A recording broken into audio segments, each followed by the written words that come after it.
Namaste, Namaste Prashant sir, Hari Om. Namaste, namaste, namaste. Smita. Very happy to have you, sir, today in my platform of Maitreya. Very inspiring you are, and today is extremely happy. I mean, I'm extremely happy because you're here today. I'm very humble, sir. Thank you so much for coming in today. Thanks for the invitation and thanks for having me here, Smita. Thank you, sir. So talking about Prashant sir, he's Yogavanta Prashant. Prashant sir has learned yoga from childhood, and he's learned from and also learning from Dirgayu Shri Ganesh ji.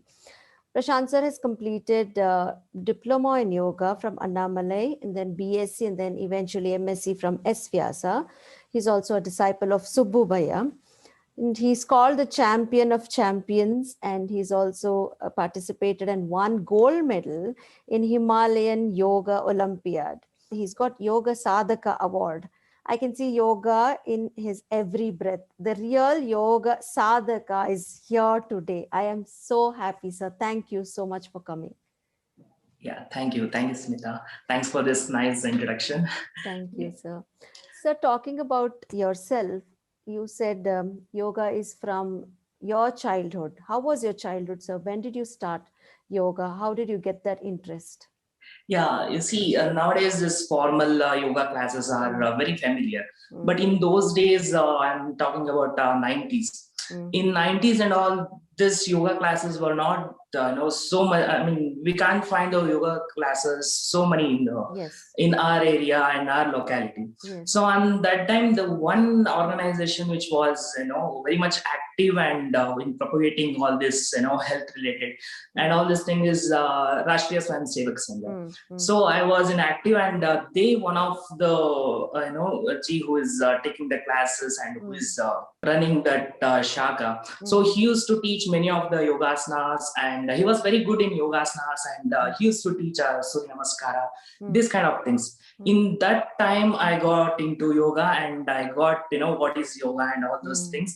And later, once I completed my school days, so after once you get into the college, so then I got into touch with my guru, Yogacharya D. Ganesh. Then I formally started taking into, getting into depth in asanas and all those part. And then later I joined and built up the interest, and later I joined to Swami Vivekananda Yoganasana Samsthana for doing my formal yoga related educations. So I joined for YSc, BSc, and I completed my MSc. So like this. So and then this formal education and all will I shifted my route was engineering. So I did my diploma in electronics and communication. So and then after completed that, I got interested in yoga. So I shifted my formal education to yogic background. So I did all this bachelor's and master's in yoga from S. Vyasa University. There I got in touch with Mr. Subbu Bhaiya, as you introduced. So whatever the physical asanas, pranayama, this part and all, I got learned from Yogacharya D. Ganesh.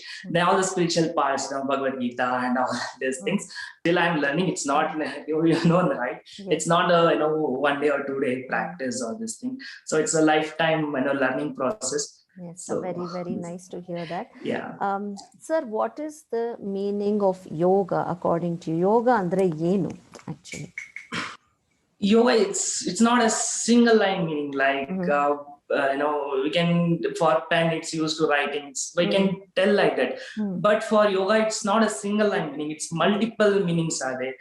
If you come into Vedas, certain meanings are there. In the Bhagavad Gita, certain meanings are there. It takes one whole session for just to explain the meaning of yoga. So like there are many definitions, yoga karma sukoshalam, samatmam yoga uchyate. So uchyate iti anena yoga, like this mana prashmana upaya yoga. Just this single sutra, we can tell a single sutra, but the in-depth meaning is very vast.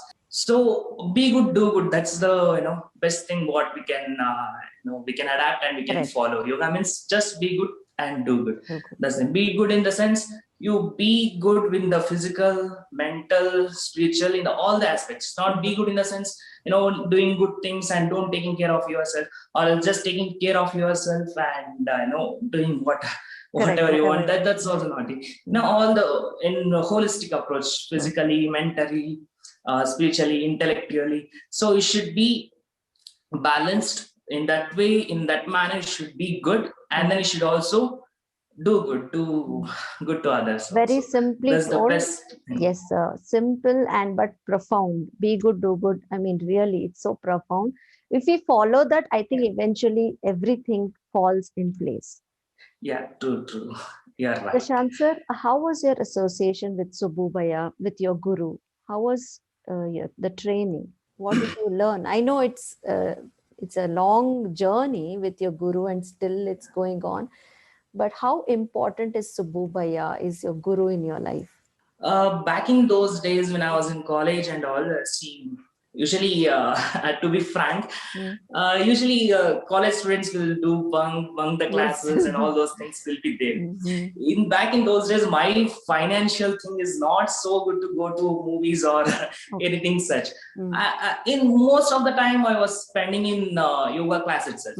When I get chance to bunk the classes and all, I used to come back to yoga classes and I used to practice. In those days, when you are youngsters, so our main motivation will be getting into competitions. It will be like within 2 months state level competition will be happening, within 3 months, within 6 months national level competition will be happening. So what I used to do is just spending more time in the yoga classes, practicing asanas and all. That was my main focus. So in that terms, as my guru Ganesh sir, he used to support us very much. Actually, he used to give the yoga class keys to us. So what we used to, whenever we get the free time, we have that liberty to get into class and practice. Once I completed my college and all those things, in family you'll be knowing the elders will not be they mentally they are ready. I mean, they are prepared that they want his son to become an engineer. Yes. Yeah, like that. Usually when I start saying I will become yoga teacher and all, back in those days, yoga teacher is not a profession at all. Correct. So it was something, something to, it's belong to Guruji's, this kind of. Sideways we can do yoga and other things, but main would be engineering, doctor, and those things. True. When I told that I want to become a yoga teacher, a lot of opposition came in the family also. So, and later, due to their sake, I did my diploma. I completed my diploma, and I get into internship in BHL. So as I doing side by side, as you said, morning to evening I was working in BHL, and morning one class and evening one class I was taking yoga. Hats off. So it was like that. I was taking yoga classes and all, and later on I got interest in taking yoga classes and whatever interaction with the students and whatever feedbacks they used to give. I thought that this is somewhat service oriented, and it's good, doing good to others, and whatever your simple action is making someone happy and healthier. I thought it is more profound than earning and just earning for myself. Correct. So I thought this is both ways, two-dimensional. It's also good for me and it's also good for others. So I thought better to switch from there to here. Initially, some minor oppositions to switching from one profession to another profession. Family oppositions will happen, right? That the minor things and all happen. And later on, even my parents got agreed. My mom and brother got agreed, and later on they also found that taking feedbacks from my students. I can't tell them as students, but they are many elder than me. Just what are those who are attending my classes? They used to tell to my mom, and the classes were nice. Okay, your son will take nice classes, helping us at all those things. And many of my mother's friend was also come to the class. Wow. So even they told regarding the classes and how they are feeling. So then, my mom also started supporting to taking Mental yoga health. classes. And later on, and I thought, it's not just asanas, there are many deeper things which has to be learned. Then I started, doing taking classes, and I joined, for diploma in yoga for Annamala University. Got, friends, good friends over there. And one of my classmate was named as Nandini. She joined for YSC, and she forced me to do along with me. So nobody is there. So better we both, go and join over there. Then I joined for YSC. And later, after completing YSC, I got very much interested, and then I continued with the BSc and MSc. There, for the orientation program, the Subhaya gave, and I inspired by his talks and whatever interaction he gave and regarding yoga, and he actually, yes, he's nurtured us. We thought that just asanas is yoga, getting prizes, state level competition, national level competition, getting to international level competitions, and we thought that's the yoga. And later on, I got into know. I mean, there are many things in yoga. It's not like asanas. It's not the physical level. It's not like becoming flexible or just becoming healthy is also not yoga. It's more than physical level. It's not just sticking to physical level is not yoga. All these things I got to know, and it's a nice journey from such a good here. thing, sir. It's very nice to hear from you. Sir, you said state level competitions, international level competitions you have attended, you have won gold medal in that. What do you want to tell to youngsters, to people who are right now training for the competitions? How should they train? Yeah, if they are looking for competition, then dedication is very much important. They should spend the time and at least morning 2 hours. And what we used to do is weekly, morning 2 hours and evening 2 hours, where we used to practice, and depends on one individual to another individual.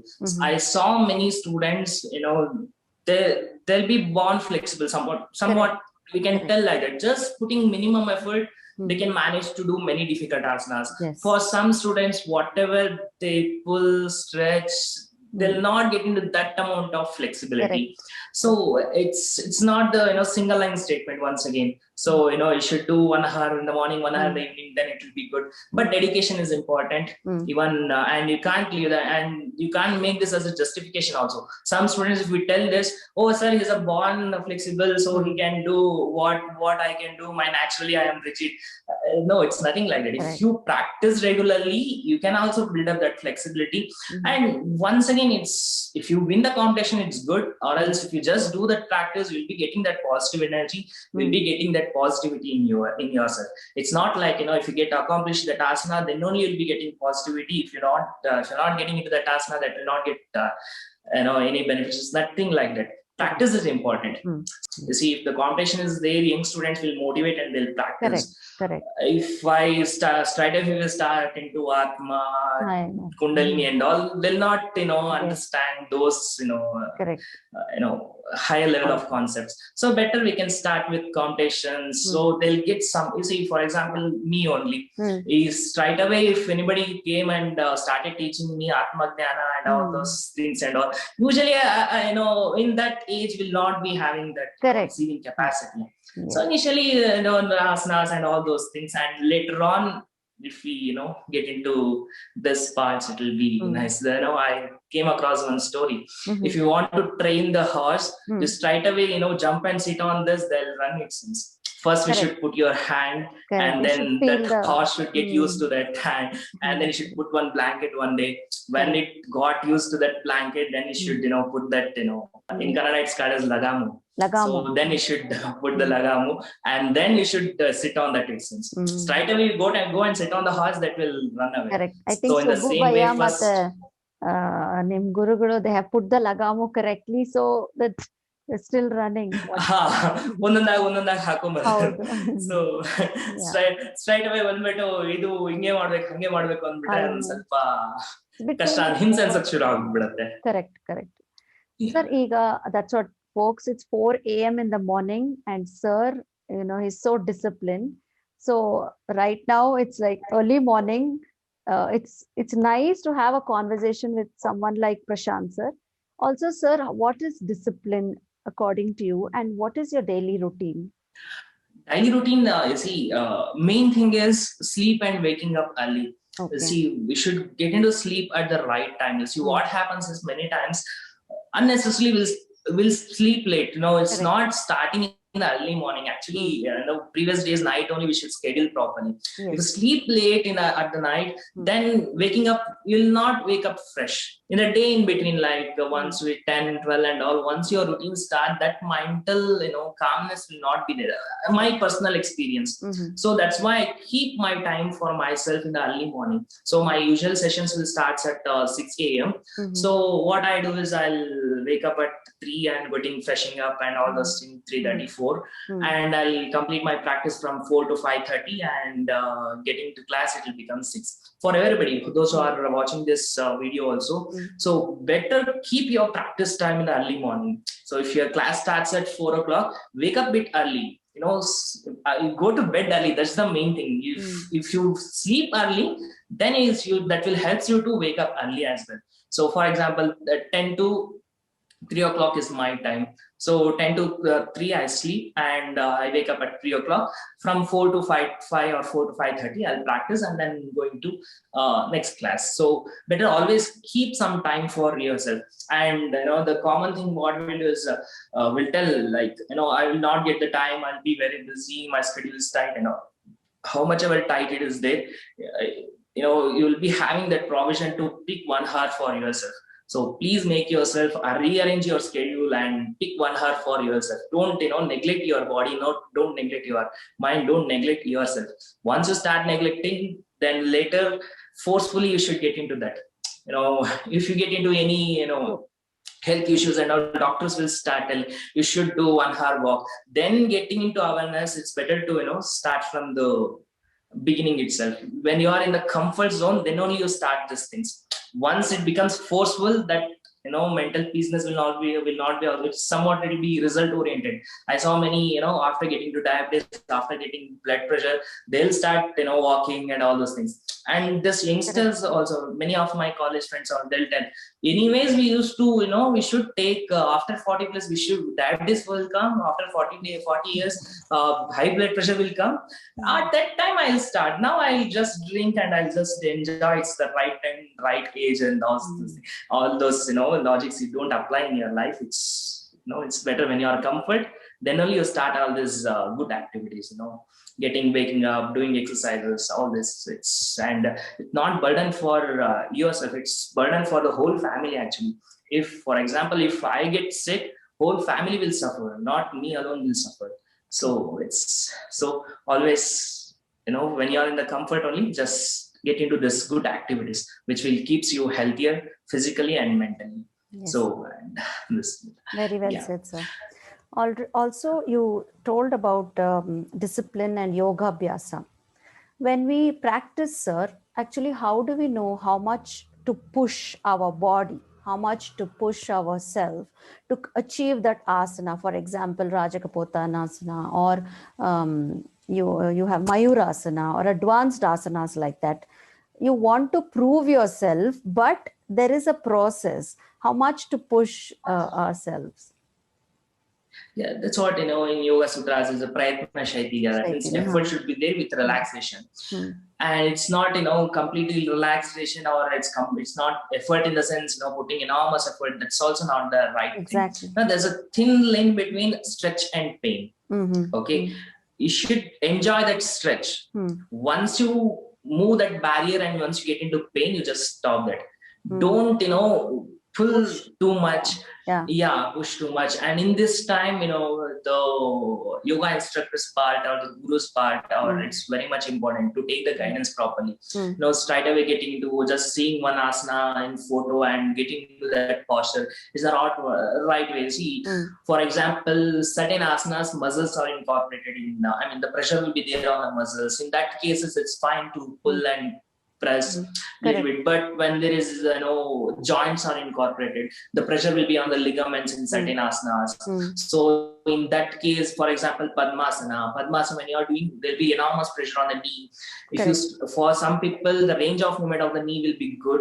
For them, if you pull a little bit, it's okay. But for some people, the knee joint will be very rigid. For them, if you straight away start pulling and all, it's very harmful. So this kind of ligament tear and these issues happen. It takes very long time to heal. So here the guru's part is very much important. Take guidance of the teacher, how and what are the techniques to get into those posture, and all those things will be very much important. So what I suggest is that here, there's the thing now, the corona issues will be, in this situation, we are getting into online classes and all. It's not, online classes not the permanent solution for learning yoga and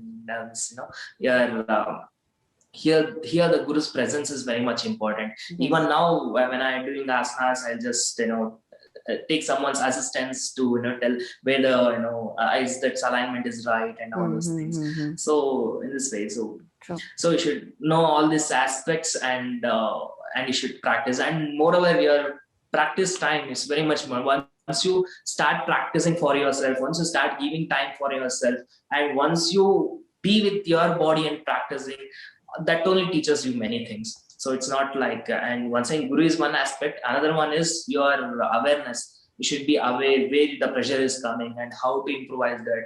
That will only teaches you. So, and it's not the mechanic. For example, gym and all will be having certain counts. For example, 5 kg dumbbells, 2 sets, 20 counts. That counts will be there. That will be important. So you can put music and you can put any speech and you can practice. But yoga is not in that way. You should read your body. You should listen to your body, what your body is feeling. All those things you should feel and practice. So it's that's why I suggest not to put any don't keep any distractions. So it's not, yoga is another thing and other kind of physical activities is another thing. When you're practicing yoga, it's better to keep the time for yourself.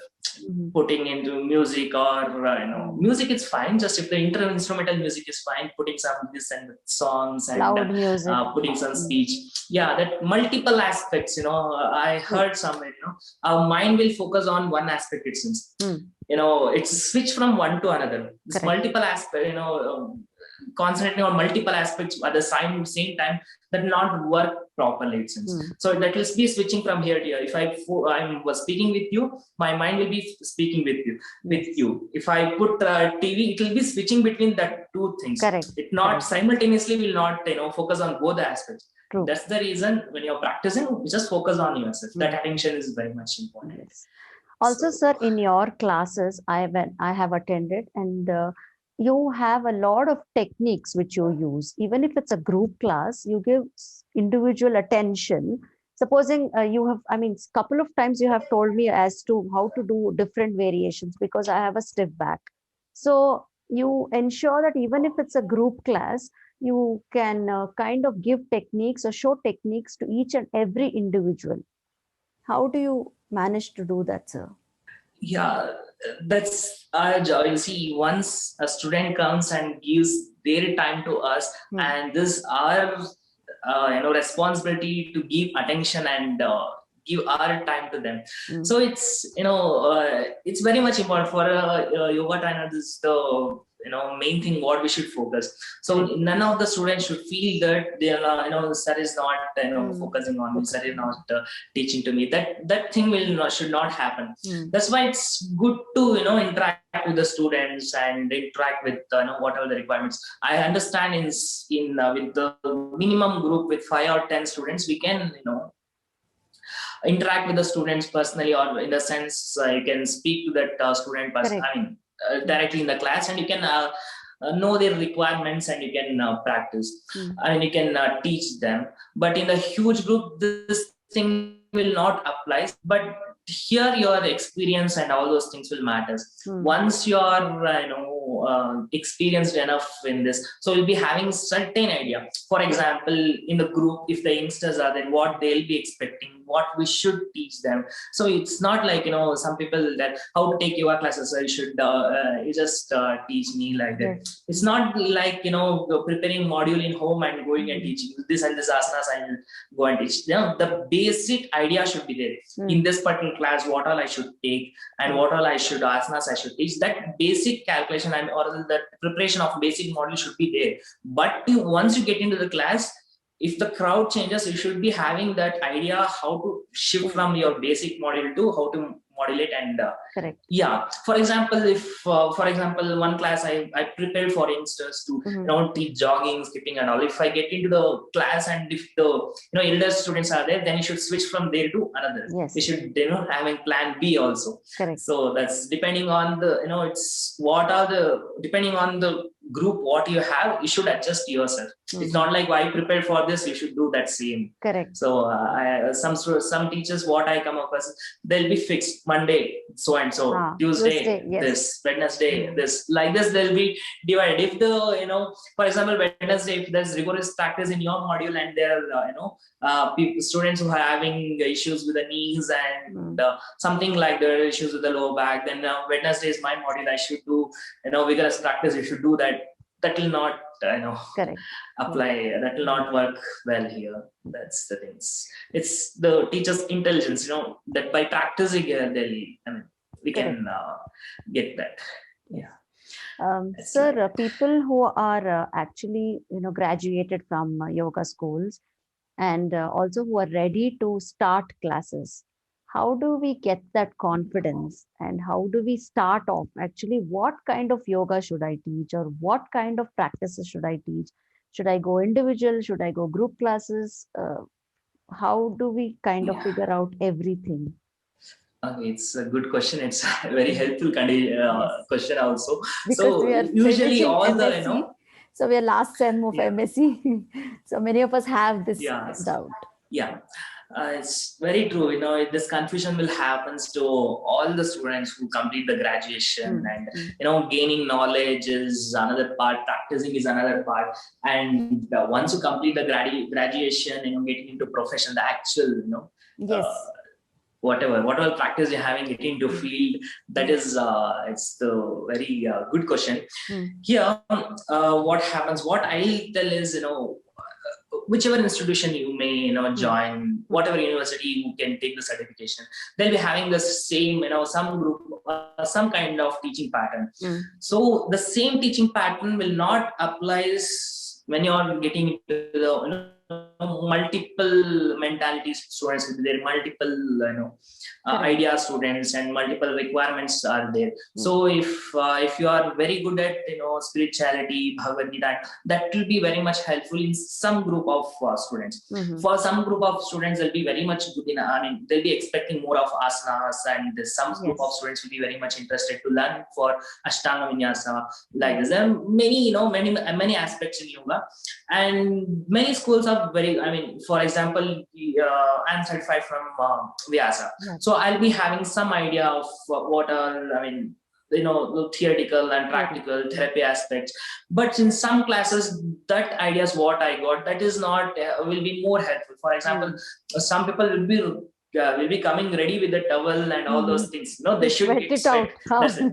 Yeah, sweat it out. That's the main intention for them. I start them to teach, the hand stretching and all. It has very good benefits. But it's for therapeutical aspects is very much helpful. But already they are ready with exercise. They are specific with the asana. Once we teach whatever they want, once we give that, then whatever we know, whatever the important is, then we can teach them. So whatever whenever you complete the certification, what I suggest for the students who passed out is first experience different schools of yoga practices. So don't stick to your own thing. It's good you have your own principle, but explore yourself for other schools of yoga as well. So what I suggest is at least after completion of your course, just keep another 6 months as an internship. So join different schools of yoga. Just know different techniques, how the teachers will teach. Just 1 month join to one yoga class. So you'll be having that idea how the class will is there. Next next month join another yoga class. So at least 5 to 6 classes if you join, you'll get some multiple ideas how to take the classes. Yeah, each and everyone will be having their own positives. So get into that, and then straight away putting into studios and all, spending money and all. It's not good idea according to me. Better after doing this, join into one organization. So then you'll be getting, the basic from basic to head. It's once again, it's yoga in the sense, yoga, putting up a yoga studio, or when you're building into, it's many things will matter. It's not like, whatever you have knowledge, you teach yoga well, that is not sufficient. Once you get, come out from the college, you should be good at marketing, how you should promote yourself, and how to, bring students to your class. Once students come to our class, then we can teach and we can show our talent. But the students is also the students are not coming to the class, and what's the meaning in that? So how to bring students from their home to your class, and then you can teach how to build. It's multiple aspects. That's why you should go and work in certain, startup or any established, yoga class, so that you'll get that ideas how to coordinate with the students. I saw many students will be having very good knowledge in yoga, but they'll be not having that, communicating capability. So, and to know what the requirement is, then they'll be, keen of learning something. They'll be good at something. They'll be, imposing that. So no, that's not yoga. This is yoga. Initially, I heard somewhere, those are in hunger, first you should give them food itself. Then you should tell Bhagavad Gita itself. Straight away, Bhagavad Gita, if you start switching, their mind will be on the food itself. If they come for weight loss and you tell them some other, things, it's good, for health, it's good. But the main primary thing is weight loss. They are very key to lose the weight and look smart. And then if you give the, whatever, then it's good. First, better in whatever their requirements. First we fill their requirements. Then whatever the positive things, whatever we know, whatever we follow the principles, then we can give that to them. So I saw some people, they'll come for this, weight loss and all. They'll start straight away telling, it's not about weight loss. Yoga means, it's different thing. Pranayama. They first you just fulfill their requirement. Then you can, propagate whatever the things. That's for all the starters. First, begin with this thing, and then you can switch into freelancer, or you can, taking personal sessions, going to home and teaching. Once you get experienced with this, then get into putting studio and all those things. Straight away, after completion, straight away putting into studio and losing the money. It's not good. It's not great. Yeah. That's what straight away putting the so that's the thing what I suggest to studio is like really doesn't make sense. Straight away, many of them want to establish themselves, want to have a studio, want to have something of their own, but it involves a lot of money and marketing, and every street you have a yoga center. Yeah. So it's very difficult to that's true. And yeah, and moreover, first we should we should get that visibility. So a certain group of people should know that Smita is a yoga teacher and Prashant is a yoga teacher. Once you get that visibility, then if you put the studio, they'll be knowing you. Oh, Smita is a very good teacher. I saw her in Instagram, and you should be well in social media. I'm not telling social media is very wrong. Social media I should not use. Social media will be very much helpful. We should be good in whatever interaction we are doing now. This also will be sharing in social media, and this will reach us very easily. Correct. Yeah, it should be good in Instagram also, Facebook also, but don't get addicted to that. I'm not telling spending hours together in front of Instagram, hours together in Facebook. So that is not necessary. But to to share your thoughts and to explore yourself to the people, it's a very good platform. Be active in all this social media. So once you become certain, familiar with whatever things, so then you can, if you put the studio, they'll be having some idea already.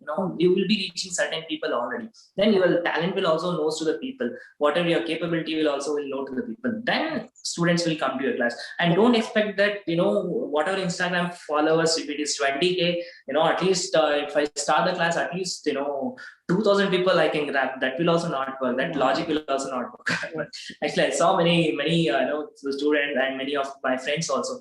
Yeah, I have 20K. If I put the studio, students will come and join. That logic will also not apply. It takes time. Once you put the studio, it should be established in that area, that locality, and then day by day, it will get improved. Prashant sir, actually, I wanted to ask you one question. It's a personal question. How are you so down to earth, so grounded, being a gold medalist, being such an established person in the field of yoga? Anybody who's learning yoga or in the field of yoga, they definitely know you as Yogavanta Prashant. So whenever I ask certain people as to, do you know Prashant sir? They have a smile on their face. Oh, Prashant sir. It's like so, you are so kind of so humble, grounded, always, even when you're taking classes, even when you're coming to our institute as an assistant professor, even when you're, giving an interview. How do you keep yourself grounded, sir? It's not, I'll not accept that it's a big sadhana or anything like that. Of so course. Just, yeah, if you just, start, if you think that you are already reached something, and if you think in that way, then you can't coordinate. I mean, people will also, the students or whoever, they'll not, feel that easiness to speak with you. They'll not share yourself. It's better to come down, so then people will share you whatever the requirements and all those things. So once you start, conversation with the students or with the participants, so automatically, I can't, tell how, what, and all those things. It's something, it's by nature also. From beginning also, my behavior, my nature is like that. So I don't think it's like sadhana or anything. It is a sadhana, sir. Seriously, it is a sadhana. Yeah, I don't tell it's any tips or anything like that. It's better to, once again, be good and do good. Correct. Yes. Sir, last question. What would you want to tell us about your studio, and how can people contact you? As of now, Smita, I'm not, running any studio kind of thing. I'm engaged with taking corporate classes and my personal classes is like this. So only I'll be taking the weekend classes for advanced yoga. Those are interested in learning advanced yoga, I'll be taking weekend classes. There's a Facebook page called Yogavanta. So if you just like that page, you'll be getting the updates regarding whenever the weekend classes will happen. So you'll be getting that updates. You can join for that. Yeah, and have a YouTube channel called Yogavanta. You can also subscribe to that. You'll be getting the getting the updates of whatever I'll be uploading the yoga class videos and all. You can use that for your personal practice. Once again, you should be having your guru. It's just for the assistance, or else that extra help. This videos will help you. In this way, you can reach me. Sure, sir. Sure. Today, I am very happy, sir, that you came into Maitreya. You have inspired a lot of us and given us confidence that, yes, we are in the right path. So thank you so much for coming in, sir. Namaste, sir. Yeah. Thank you. Thank you, Smita. Thanks for inviting me. And it's very nice to speak with you. And I hope this conversation will help to the viewers as well. Yes, sir. Yes, sir. Thank you. Thank you. Thank you. Thank you. Thank you.